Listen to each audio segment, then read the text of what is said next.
What's up, everybody? How's it going? This is Rod, And Shonda. and this is the Marital Vitamin Day 5, TLC, Talk, Listen, and Connect.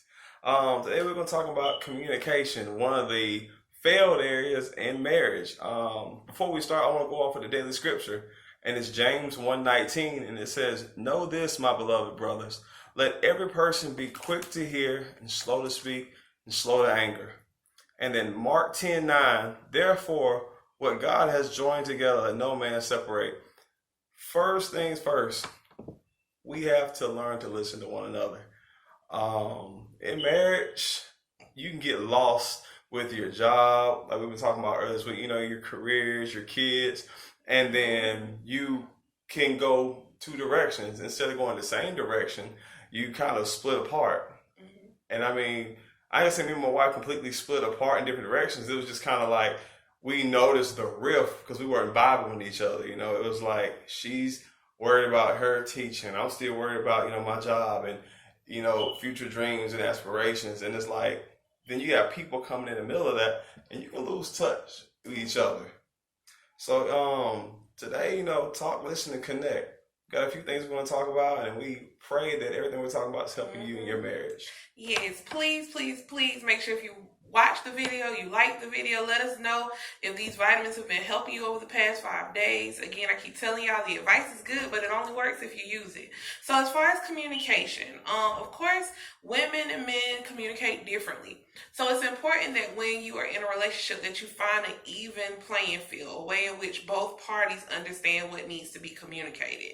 So when we're communicating and we talk a lot, then we try to find ways to make sure that we're on the same topic. Sometimes as women, we might dislike something, and instead of just being direct, you try to drop little hints and that doesn't work with men because they're not as astute as we would like them to be sometimes.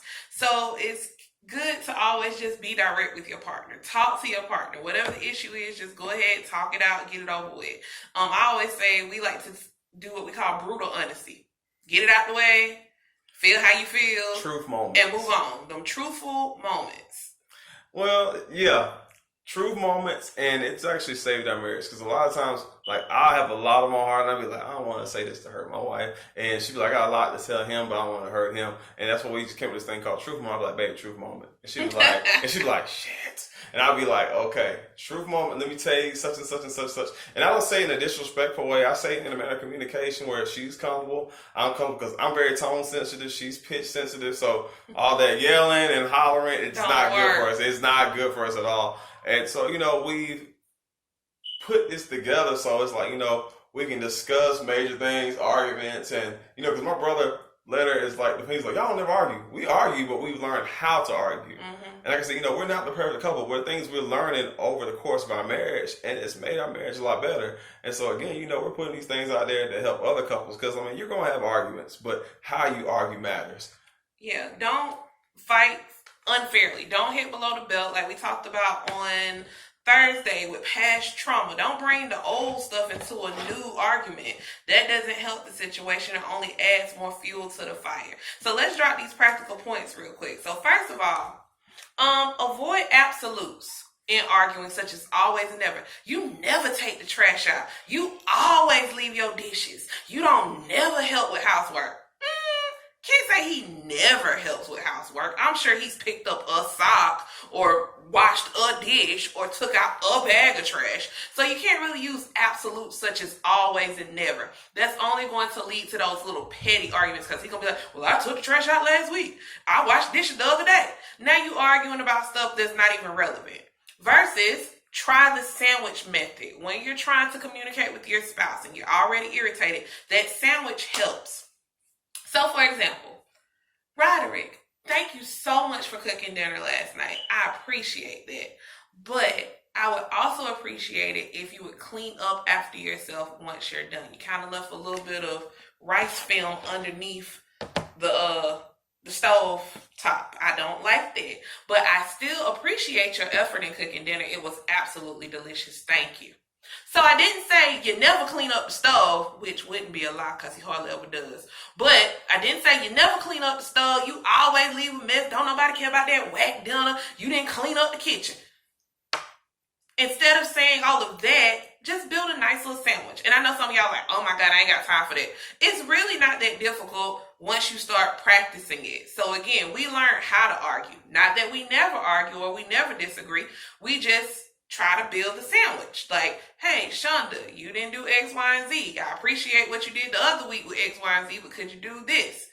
You know, so it's still getting your point across, but you're doing it in a more mature manner. Marriage is a different level of maturity in your relationship, and you have to take it to the next level through communication. Don't do the finger pointing. The finger pointing is the worst thing. Especially being a man, we do not like fingers pointing at us. We don't like we got moms, and you don't marry your mom. You want a wife, you want your friend. So all that, do this, do that, and that's gonna turn us away. So ladies, no finger pointing. Like, you want us to listen to you, don't finger point. Right. Point number 3, be direct and don't expect your spouse to read your mind. I said that earlier. They're not mind readers, and neither are we, to be honest. We always go, I know what he's thinking. No, you don't. Half of the time when they say they're not thinking nothing, they really don't be thinking nothing. Mine be blank as it want to be. Zero. So just be direct. Like, when I don't like something Rod did, he'll know it. I'll be like, Roderick. And I'd be like, he get a whole name, Roderick. I've already said, could you please, you know? But I also say, too, with men with communication, women, we don't like to have to keep asking y'all the same thing, too. So it would be helpful in the communication front is if I say, Roderick, could you please take the trash out?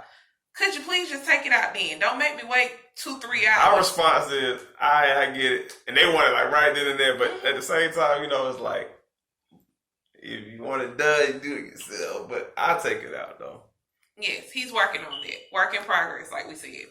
Number 4, I think is the most important one, and I hope you've been listening up until this point. But pray together daily. And if you feel like, oh my God, I can't do it daily, at least do it often. I will honestly say the game changer in our relationship happened this year. I was going through a huge round of depression. Just so many things was happening in my personal life and at work. And what I did, I honestly just asked my husband, could you pray for me? So he started off just praying for me every morning. He would just literally put his hands on my head and pray for me and cover me. Now, those of you who are Christian in a relationship, you know that if the man is the head of the household, he should be the head priest within your household. So that's why I always ask my husband, lay hands on me, pray for me, because I'm trusting who he's following. He's the leader. I trust who he's following, which is Jesus. So he started praying for me. Then eventually we started praying for each other, and then we prayed together. And that really strengthened our relationship in a different type of way. It made us feel closer than ever. It's just through prayer. So he'll either pray for me, I'll pray for him. We pray together. We intercede for other people. We touch and agree on things. Because if you're not doing that in your relationship, if your relationship is not already a 3-strand cord with you, Jesus, and your spouse, then you already missing ain't that the communication gonna do. Seriously, if your communication ain't going this way first, it cannot achieve anything going this way. So make sure that y'all are both communicating this way first, and then he'll bring you together this way. So definitely pray together often. Now, Rod, what's the apply it piece, or did you have something else you wanted to add? We got 2 apply points, and I think this is kind of the meat, the end of the night, and it's 2 things. First is set a time to talk.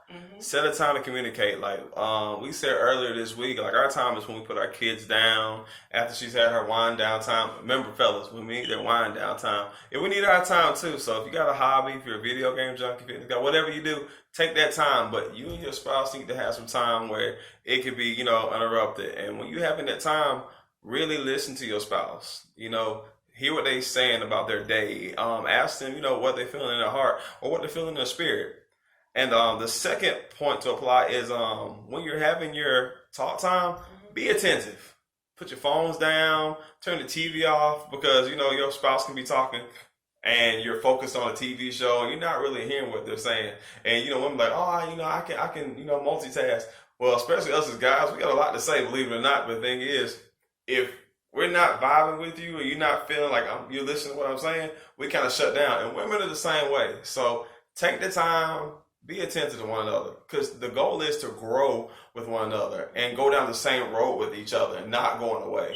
And if you don't take that time to truly listen to your spouse, somebody else is going to be listening to your spouse. And those are things we do not want. And not only that, too, especially during this season of like this pandemic and people are literally just dying left and right. You don't want to look back on regret. Like, I should have said this. I could have said that. I wish we would have had more time together. Time is a non-renewable resource. And it's important that you're managing your time wisely. Money is important. Jobs are important. I'm not negating that. However, your marriage is godly. It's the most important relationship you can have. And it takes precedence over anything else. And if you're not managing your marriage, then something else will come in and it will go awry. You have to stay on top of your marriage like you stay on top of your job. So don't come in and be like, oh, I'm just too tired to talk. I ain't got time. You have to make that time. Your job cannot be more important than your marriage. And if it is, then you need to reevaluate it. It's never too late to change a bad habit. So that's why we've been giving y'all these nuggets of wisdom, because we've had a lot of people reach out to us, honestly, as far as like having marital concerns. That's why we started this, because we honestly believe in the beauty of marriage, because we've been through a lot of ups and downs. Even though everybody don't see everything, we have gone through the fire. And so we're just giving you the knowledge that we've gained from our errors and everything that we've been through. And we hope that you can take it and apply it and avoid some of the hills that we've been through. Well, in a few weeks before we close, we're going to have a thing called the business merger. And as my wife was sitting there talking, I always tell her marriage is a business. She's like, why not? I said, marriage is a business. I said, because if you have a business, you want your business to grow. You want people to invest in your business. And you have to be careful who you allow into your business. So what we're going to do in a few weeks, maybe a few days, we're going to sit down and brainstorm. And we're going to bring this to you guys because, again, marriage is the strongest form of, everything. So we want to continue to express this, strengthen your relationship, strengthen our relationship, and continue to grow together. But thank you guys for joining us, and see you soon. Bye. Bye.